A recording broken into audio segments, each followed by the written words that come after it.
You ghostwrite this?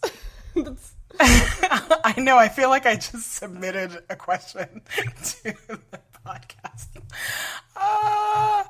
Anyway, she's one of those girls who forgets about her friends when she gets a new boyfriend and then remembers them again when they have a fight. So I was basically on the fence about whether or not I wanted to keep up the effort of being friends with her. When the day before I was moving, I texted her asking if she could come at least to meet up at a coffee shop or something before I left. Her response was, "We are too busy. Why don't you come over here?" Ooh. So anyway, the whole interaction goes back, and then they are basically, the whole interaction is bad. They're not friends. 6 months, the listener says, I basically acted like a baby and just stopped responding to any of her texts, which were few and far between, let me tell you. After about 6 months, she finally got the hint I was ignoring her and wrote me this email on Facebook. People who write emails on Facebook. No. Worst. No. I explained to her how I was hurt and blah, blah, blah, the feelings, a lot of feelings. And then she blew up on me. Oh, and then, so, feelings, and then she tells her about the boyfriend, and then there's more feelings. Everything is Wait, awful. what about the boyfriend? Did they break up? Is that why she's reaching out again? No, well, here's the twist. This was all 4 or 5 years ago, and all of a sudden on Facebook, stop using Facebook to share important communications. I get an email from her asking how I'm doing and how I've been and if I'm living in Miami again because we could meet up. Do I just completely ignore her? What would be the point of responding when I don't plan on rekindling this friendship? I feel like there's also room to discuss social media's role in friendship here. Oh my God, there's so much room. Yeah, like don't use Facebook, first of all. Yeah, stop using Facebook to like pour your guts out. That's always a red flag. When I go into like my Facebook messages and it has more than 2 lines on it, I'm like, that's where all the crazy people reach out to you. Right, Facebook mail should be like, what is your email address? Thanks. Yeah. Yeah, it's the same thing. And then when you go into Gmail and you get an email from somebody that's like 17 paragraphs, also a crazy person. Yeah. But at least God bless for using paragraph breaks. Well, listen, listener, I think that you already kind of know what you want to do. And I think that you should go with your gut. I think that we discussed this last time too. It's when you choose to not tell people how you feel, then there's room for that weird, like that weird in-between time, right? Like if you don't want to hang out with this person, it's completely okay to send a short, terse note that says, hey, I'm still in Miami. I'm very busy. I wish you all the best. Good luck. Goodbye. XOXO. Something along those lines. But I think that if you still feel any kind of affection for her, if this person was a close friend to you, or you feel like there are things that you want to get off of your chest, it's totally okay to want to meet up with her and discuss those things with her. I think that not everything is like zero sum when it comes to rekindling friendship and how you communicate. But I will say that your friend is a terrible communicator.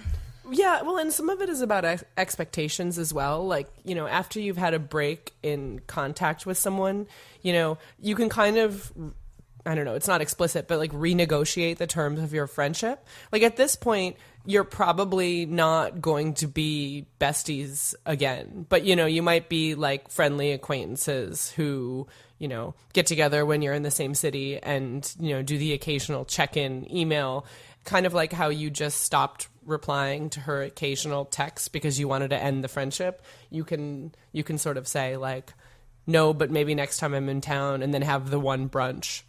You know what I mean? Like the one brunch catch up for the year. And then kind of go back to not really being in touch. Yeah, I think that this is all super personality based, right? Like some people are totally okay with being really good friends with someone and then, like an incident happens and then you take a long break and then you can communicate again. And for some people, they're just more black and white about it.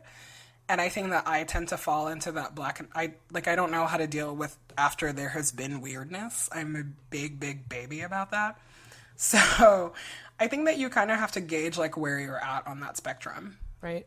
Like if you can handle the weirdness, then you know, it's totally fine to have like the one brunch or, God forbid, like send a Facebook email and see how you feel about it. But if you feel like you don't want to deal with that, then I think that for both you and her sake, it's better to be really clear about the fact that this is not, you know, like this is not going anywhere. So send that short, nice response and have a big whiskey. Aw. I feel like we didn't expect the number of like besties not living up to expectations emails. It makes me kind of sad. I know, it really breaks my heart. I want everybody to be besties. Maybe we should take back all of our advice and be like, go do a big grand gesture. Like romantic comedy moves, chase her through an airport. Yeah, romantic comedy moves. Ew, no. No, you know, like, this is true. This is something that I had not anticipated, and it does totally bum me out. But also, you know, I don't know. Sometimes, I'm very philosophical about friendships and relationships that way. I think that there is an ebb and flow, and some things are not forever, and friendships are... friendship is part of that too. Right. It's not just romantic relationships that kind of like sometimes have a set duration. No, totally. And sometimes like when, you know, like when those friendships or those like people aren't in your life, it just means that you have room for other people and other things in your life. So focus on the positive things instead. That's also true. There's only so much time in the day. Only so many Facebook messages you can send and receive. And if you ever send me a Facebook email, I will just end you. I think our Facebook interaction is limited to sort of passive likes and then you checking me in at embarrassing places where we go, like Toby Keith's I Love This Bar and Grill in Vegas. Like, I will never forgive you for checking me into that. Because I never check in anywhere. And so when you're like, where has Anne been? It like looks like I've never left my house except to go to Toby Keith's I Love This Bar and Grill. You know... That's love. That's love. You just have to deal with it. I remember you being very enthusiastic about that check-in. I know. I'm doing that thing. On the Las Vegas Strip. Oh. I was drunk. Anyway.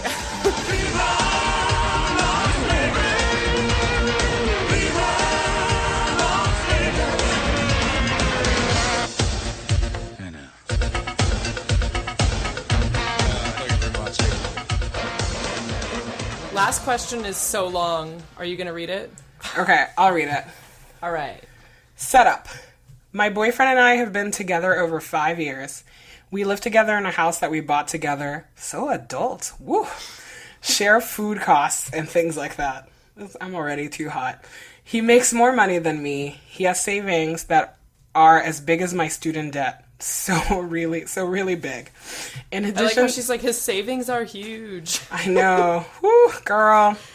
In addition to his full-time job, he does some freelance and art projects. I thought of my question because I was listening to your podcast while making some lasagna, and he's out working on a freelance project, and was thinking that it's this funny traditional situation. I do a fair amount of domestic work, cooking, cleaning, that benefits both of us. He does a fair amount of extra work outside of the house, but he keeps all the money from it. I'm getting to the question, I promise. On the one hand, marriage, yuck. On the other hand, I have this nugget of doubt where by eschewing marriage, is that how you say that word? People say both eschew and eschew. Okay, I cool. say eschew. I'm being vulny because, you know, English is not my first language. I mean, most English speakers don't know how to pronounce Cool. By eschewing marriage for feminist reasons, I'm actually shooting myself in the foot. My boyfriend chalks up our differences in financial status to life choices. I chose to go to grad school and take on debt. He chose to pursue personal relationships that get him jobs. I agree, but think there's that extra layer of gender that narrows/widens our opportunities and guided those choices. I went to grad school because I couldn't find a job. He works in a male-dominated field, carpentry. That's so hot. That is very marketable due to its site-specific nature. Can't be outsourced. If we were to get married, he would take on some of my debt. I would take on some of his assets. By not marrying, he gets all of the upsides. Like, there's this cultural narrative stereotype where men don't really want to get married, that staying a bachelor forever is just the best thing that could happen to them.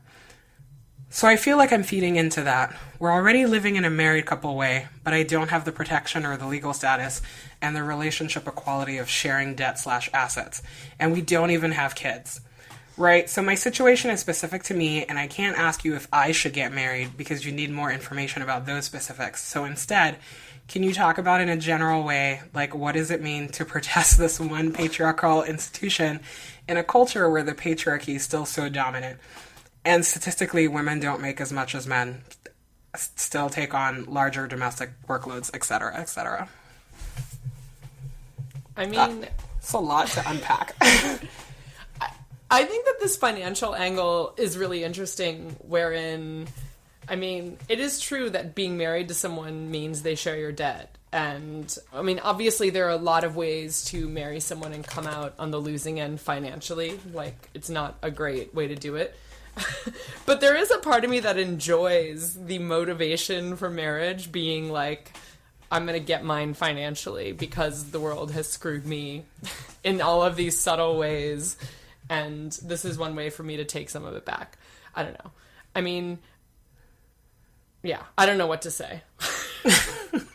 Other than, like, I like where you're headed with this sort of, like, financial retribution angle. Although it's maybe not the best foundation for a lifetime of relationship bliss. I mean, I don't know. I think that there's a lot here, right? And I think that she is right. Like, we can't speak to her specific situation. This is not legal advice. So, I love it when you, like, email your lawyer friends and that, like, that's what they come back to you with. They're like, this is not legal advice, but... But let me tell you exactly what's yeah, up. but let me tell you what. And it was like, can't wait to get this email subpoenaed. But anyway, you know, I think that there's a lot going on here. Personally, I think I would be a little uncomfortable if I was living with somebody for so long and we were already, like, sharing a lot, to not, you know, not have that sharing of debts and assets, because you contribute in other ways, but also you don't have to be married to have that kind of arrangement. Like, obviously, like, you know, the law and the Supreme Court might, like, shit all over your status, but, you know, in a court of law. But I think that there's ways to have that conversation and have that arrangement, right? Like, that line about, like, him keeping all of his, like, cash from jobs, like, that I know, was, like, I keep whew. thinking about that. You know, I was like, that, like, it's, like, out of context, it's something that I would have to dig deeper into that, because it's like, no, man, you're, like, out there making lasagna, contributing to this house, like, Also, there's other arrangements other than marriage that give you, like, certain such protections. Right. Well, and I also think that... What's up, domestic partnership? Sure. The interesting issue that this raises, too, is that, like, equality and justice are two different things. Like, equality, we each pay 50% of the rent. But, like, maybe justice is the fact that you do most of the housework and he does all this work on the outside, so he pays slightly more of the rent. Like, that doesn't look equal, but actually it's probably just given the way you do your work breaks down or whatever.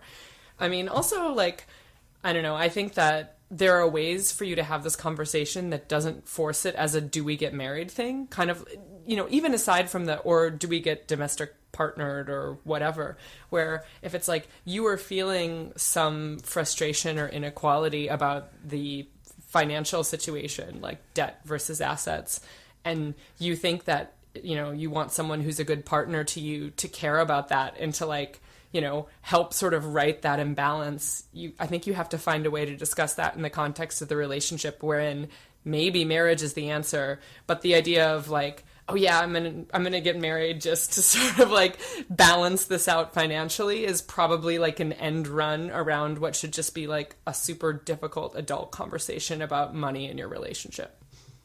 Money is so hard. I really want our friends at the Billfold actually to answer this, because I feel that they talk a lot about this kind of stuff, and I would love to hear, like, different kinds of people's perspective on it. But yeah, money, like, talking about money is hard, and then mixing money in any kind of relationship is just, like, nightmare dynamite. Right. And especially because I actually think that the dynamic that this listener describes, wherein it's like it's about household finances, but then there's also this political layer where she's like, true, we made practically different choices, but, you know, you kind of had, like, a privilege advantage that maybe, like, is not being seen or acknowledged. And that's the kind of thing that, like, you know, is not going to ever be a daily or weekly problem, but is probably going to wear on you in the long term. I mean, it sounds like it is. You wrote us this email, right? Like, no, totally. I think that, you know, obviously, like, the most political thing I think in any relationship is chores. Oh, so political. And how, you know, like, all of the domestic shit in your life. And who shovels the shit? yeah, you know, and I think that there's really a way for that, for, like, women especially to be really resentful and that stuff, like, eat at you, you know, and just because it seems so small. It seems like really small and not like a big deal, and it's like the way that like your great grandma did it or whatever, and you should just be able to like Martha Stewart your way out of it. But it, like, I think that if you feel that it's not fair or that it is, you know, that you're becoming resentful of it, you do need to find ways to address it. Yeah. I mean, maybe the way to address it is for like him to pay for some house cleaning help. No, totally. You know, or something like that. You know what? This lady is so awesome. This is the best. I mean, yes. Also, I would love to try your lasagna. I know. Just saying. Like, please send us your lasagna recipe. You are the best. I like that we're ending on lasagna this episode instead of on This Week in Menstruation. It feels somehow like it's like thematically the same. Yeah, you know, like nobody's on their period today, so like let's just take a week off for periods. Take a week off from periods for carbs and tomato sauce. Exactly. Amen. It's the best. Keep writing us.